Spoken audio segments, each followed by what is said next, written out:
महानगरपालिका हद्दवाढ भागातील 12 गावांमध्ये सुरू असलेल्या नगर भूमापन, प्रॉपर्टी कार्ड आणि मालमत्ता नोंदणी प्रक्रियेचा आढावा घेण्यासाठी महापौरांच्या कक्षात महत्त्वपूर्ण बैठक पार पडली। सोलापूर महानगरपालिका हद्दवाढ भागातील 12 गावांमध्ये सुरू असलेल्या नगर भूमापन, प्रॉपर्टी कार्ड आणि मालमत्ता नोंदणी प्रक्रियेचा आढावा घेण्यासाठी महापौरांच्या कक्षात महत्त्वपूर्ण बैठक पार पडली। महापौर विनायक कोंड्याल यांच्या अध्यक्षतेखाली झालेल्या या बैठकीत विविध विभागांच्या अधिकाऱ्यांसह लोकप्रतिनिधी उपस्थित होते।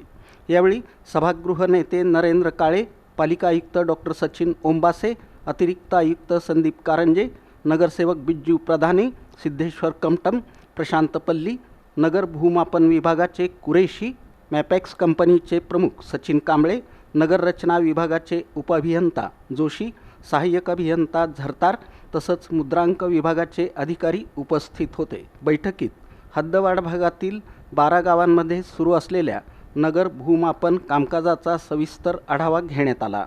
प्रॉपर्टी कार्ड तयार करणं, NOC प्रक्रिया, 7/12 उतारा, खरेदी विक्री नोंदी तसंच नागरिकांना येणाऱ्या अडचणींबाबत सखोल चर्चा करण्यात आली। महापौर विनायक कोंड्याल यांनी नागरिकांना मालमत्तेचे अधिकृत दस्तऐवज वेळेत उपलब्ध व्हावेत यासाठी प्रशासनानं गतीनं कामकाज पूर्ण करण्याच्या सूचना दिल्या।